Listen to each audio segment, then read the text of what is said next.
Hi, hello, வணக்கம் எல்லாருக்கும். இன்னைக்கு நான் என்ன பேச போறேன்னா, உண்மையிலே சொல்றேன். நெறைய பெண்கள் இன்னைக்கும் சரி அப்யூஸ் செய்யப்பட்டு கொண்டிருக்கிறார்கள். அப்யூஸ் பண்ணப்படுறாங்க. அவங்களுக்கான ஒரு அவேர்னஸ் வீடியோ தான் இந்த வீடியோ. இந்த வீடியோல முழுசா பார்க்கும்போது பெண்களுக்கான எவ்வளவோ சட்டதிட்டங்கள், எவ்வளவோ பாதுகாப்பான விஷயங்கள் இந்த வீடியோ மூலமா நீங்க தெரிஞ்சுக்க போறீங்க. இதுல டொமஸ்டிக் வயலன்ஸ் பத்தி தான் நம்ம பேச போறோம். டொமஸ்டிக் வயலன்ஸ்னா நெறைய பேருக்கு என்ன சொல்லுவாங்க, ஒருத்தர பயங்கரமா அடிச்சுட்டாங்க, அவங்களுக்கு பயங்கரமா ரத்தம் வந்துருச்சு, கை, கால உடைச்சுட்டாங்க. இவங்க மட்டும் தான் டொமஸ்டிக் வயலன்ஸ் பயன்படுத்தப்பட முடியும் அப்படின்னு தான் எல்லாரும் நினைச்சிட்டு இருக்காங்க. நிறைய சாதாரண மக்களுக்கு தெரியாத நிறைய விஷயங்கள் இருக்கு. அதை இந்த வீடியோல பார்ப்போம். Protection of women's from domestic violence act 2005. இந்த சட்டம் பிரத்யேகமா பெண்களுக்காகவே அவங்களுடைய பாதுகாப்புக்காகவும் உடனடி ரிலீஃபுக்காகவும் கொண்டு வரப்பட்ட சட்டம் தான் இந்த சட்டம். இந்த சட்டத்துல யார் யாரெல்லாம் கேஸ் ஃபைல் பண்ண முடியும், யார் மேல கேஸ் ஃபைல் பண்ண முடியும்ன்றதையும் நான் இந்த வீடியோல சொல்றேன். அதாவது ஒரு மனைவி, அந்த குடும்பத்துல இருக்க மனைவி இந்த கேஸ் ஃபைல் பண்ண முடியும். அதுக்கப்புறம் அவங்களுடைய சகோதரி ஃபைல் பண்ண முடியும். அவங்களுடைய தாய் இந்த கேஸ் ஃபைல் பண்ண முடியும். இந்த மாதிரி அப்புறம் லிவ் இன் ரிலேஷன்ஷிப்ல இருக்கிற ஒரு பெண்ணும் இந்த கேஸை ஃபைல் பண்ண முடியும். இந்த மாதிரி குடும்பத்துல இருக்கிற எல்லா பெண்களும் இந்த கேஸை யூஸ் பண்ணிக்க முடியும். அதே மாதிரி யாருக்கு எதிராக கொடுக்கலாம், அவங்களுடைய கணவருக்கு எதிராக கொடுக்கலாம், அவங்களுடைய லிவின் பார்ட்னருக்கு எதிராக கொடுக்கலாம், அவங்களுடைய மாமியார் மேல கொடுக்கலாம், அவங்களுடைய மாமனார் மேல கொடுக்கலாம். அதே போல அவங்க கணவருடைய குடும்ப உறவினர்கள் மேல இந்த கேஸை ஃபைல் பண்ண முடியும். டொமஸ்டிக் வயலன்ஸ்ல 4 பார்ட் இருக்கு. First physical violence. Physical abuse என்னன்னா, ஒருத்தரை பயங்கரமா அடிச்சாலோ, உதைச்சாலோ, கன்னத்துல அரைஞ்சாலோ, பல்ல உடைச்சாலோ, இல்ல மண்டையை உடைச்சாலோ, அந்த மாதிரி ரத்த காயங்கள், வீக்கம், அந்த மாதிரி அவங்க காயப்பட்டிருக்காங்களோ இல்லையோ அவங்கள அடிச்சாங்க அப்படின்னு தெரிஞ்சா அது டொமஸ்டிக் வயலன்ஸ் கீழே வரும். அதுக்கப்புறம் நம்மளுக்கு எக்கனாமிக் அபியூஸ்ன்னு ஒண்ணு இருக்கு. அதாவது பொருளாதார வன்முறை.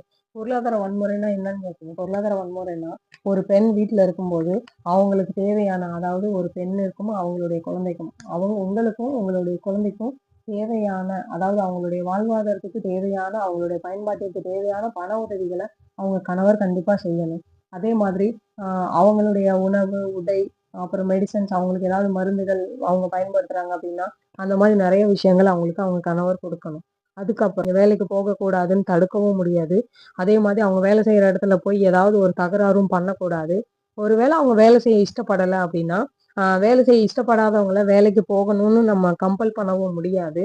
அந்த மாதிரி அதுக்கப்புறம் ஒருவேளை அவங்க வேலைக்கு போறாங்கங்க, அவங்களுடைய சம்பாதனை, அவங்களுடைய வருமானம் எல்லாத்தையும், அவங்க சேலரி எல்லாத்தையும் உங்க ஹஸ்பண்டை எடுத்துக்கிறாரு அப்படின்னா அதுவும் இந்த சட்டத்துக்கு கீழே வரும், இந்த குற்றத்துக்கு கீழே வரும். அதுக்கப்புறம் எக்கனாமிக் வயலன்ஸ்ல இதுவும் வரும். அதாவது ஒருத்தவங்க வீட்டுல இருக்காங்க, அவங்களுடைய ஒய்ஃபை அவரு வெளியே துரத்திட்டாலோ, வீட்டை விட்டு வெளியே துரத்தினாலோ, அதுக்கப்புறம் வீட்டுல இருக்க பொதுவான இடங்களை, அதாவது டாய்லெட், ஹால், அந்த மாதிரி பொதுவான இடங்களை நீங்க பயன்படுத்தக்கூடாதுன்னு உங்களை சஃபர் பண்ணாலும் சரி, அதுக்கப்புறம் பொதுவான பொருட்களை நீங்க எதையும் தொடக்கூடாதுன்னு சொன்னாலும் சரி, இந்த பொதுவான பொருட்களை உபயோகிக்க கூடாதுன்னு சொன்னாலும் சரி, அதுவும் குற்றத்துக்கு கீழே தான் வரும். அந்த மாதிரி நிறைய குற்றங்கள் இருக்கு. அதுக்கு மென்டல் அண்ட் எமோஷனல் வயலன்ஸ், அந்த மாதிரி அபியூஸ்ல என்னென்ன இருக்குன்னு நான் சொல்றேன். ஒருத்தரை ஒருத்தரை அதாவது பட்ட பெயர் சொல்லி கூப்பிடுறதா இருந்தாலும், பட்ட பெயர்கள் வைத்து கூப்பிடுறதும் அபியூஸ் கீழே தான் வரும். அதே மாதிரி ஒருத்தவங்க அசிங்கமான வார்த்தைகளால திட்டுறதும் சரி, அதுக்கப்புறம் அவங்கள 4 பேர் முன்னாடி அவமானப்படுத்துறதும் சரி, ஒரு ஒரு ஒரு ஈவெண்ட்ல, அதாவது ஒரு ஒரு குடும்ப நிகழ்வுகள்ல அவங்கள அவமரியாதையா இன்சல்ட் பண்ற மாதிரி பேசுறதா இருந்தாலும் சரி, அதுக்கப்புறம் அவங்க கிட்ட போனை வாங்கி செக் பண்றதா இருக்கட்டும், அதுக்கப்புறம் இந்த மாதிரி குழந்தை பிறக்கலன்னு சொல்லி அவங்கள கஷ்டப்படுத்துறதா இருக்கட்டும், இந்த மாதிரி மனவேதனைகள் படுத்துற எல்லா விஷயங்களும் மென்டல் அண்ட் எமோஷனல் அபியூஸ்ல வருங்க. இது எல்லாமே டொமஸ்டிக் வயலன்ஸ்ல ஒரு பார்ட் தான்.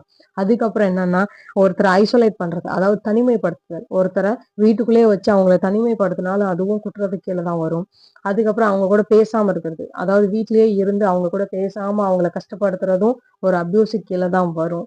அதாவது சீர்வரிசை கொண்டு வரலன்னு அவங்கள சொல்லி சொல்லி குத்தி காமிக்கிறது. இந்த எல்லாமே உங்களை சாதாரண வாழ்க்கையில, அதாவது நீ உங்களாலதான் இந்த குடும்பம் இப்படி போச்சு, உன்னாலதான் இந்த குடும்பம் இப்படி இருக்கு அப்படின்னு சொல்லி அவங்களை காயப்படுத்துறதா இருக்கட்டும். அதுக்கப்புறம் ஸ்பிரிச்சுவல் அபியூஸ். ஸ்பிரிச்சுவல் அபியூஸ்னா அந்த தெய்வங்கள், அந்த மத மரபு, அதை வச்சு அவங்களை காயப்படுத்துறது. கண்டிப்பா சாமி கும்பிடணும்னு சொல்றதா இருக்கட்டும், அதுக்கப்புறம் இந்த ஃபாஸ்டிங் இருக்க சொல்லி ஃபோர்ஸ் பண்றதா இருக்கட்டும், பூஜை பண்ண சொல்லி ஃபோர்ஸ் பண்றதா இருக்கட்டும். இந்த மாதிரி அவங்கள மென்டல் ஹெல்த்தை அஃபெக்ட் பண்ற மாதிரி நிறைய விஷயங்கள் டொமஸ்டிக் வயலன்ஸ் கீழே தாங்க வரும். இது எல்லாமே ஒரு அவேர்னஸ்க்காக நான் சொல்றேன். ஒருவேளை அவங்கள சூசைட் பண்ணிக்கிற அளவுக்கு அவங்கள துன்புறுத்துறதும் இது எல்லாமே டொமஸ்டிக் வயலன்ஸ் கீழே தான் வரும். அதுக்கப்புறம் செக்ஷுவல் அபியூஸ், செக்ஷுவல் வயலன்ஸ்.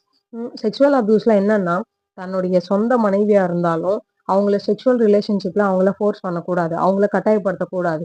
அதே மாதிரி அசிங்கமான, அதாவது தவறான, அவங்களுக்கு அவங்களுக்கு ஆக்வர்டா ஃபீல் பண்ற மாதிரி எந்த ஒரு புகைப்படங்களையும், எந்த ஒரு வீடியோக்களையும் அவங்கள பார்க்க சொல்லி ஃபோர்ஸ் பண்ணக்கூடாது. அவங்களுக்கு இஷ்டமில்லாத, அவங்க ஐயரப்படக்கூடிய எந்த விஷயங்களையும் செய்கையாலும், வார்த்தைகளாலும் சொல்லக்கூடாது. இது எல்லாமே அபியூஸ் கீழ தான் வரும். இது எல்லாமே இந்த மாதிரி ஒரு ஒரு பார்ட் நெறைய இருக்கு. இது எல்லாமே டொமஸ்டிக் வயலன்ஸ் கீழ தான் வரும். இந்த மாதிரி நெறைய சஃபர் பண்ற பெண்கள் இருந்துட்டு தான் இருக்காங்க. ஒருவேள நீங்க இது உண்மையிலே இந்த மாதிரி சஃபர் ஒருத்தவங்க அனுபவிக்கிறாங்க அப்படின்னு நீங்க நினைச்சீங்கன்னா, இந்த வீடியோவ அவங்களுக்கு ஷேர் பண்ணுங்க. இந்த வீடியோ பிடிச்சிருந்தா எனக்கு லைக் பண்ணி, என்னோட சேனல சப்ஸ்கிரைப் பண்ணிக்கோங்க. So thank you so much.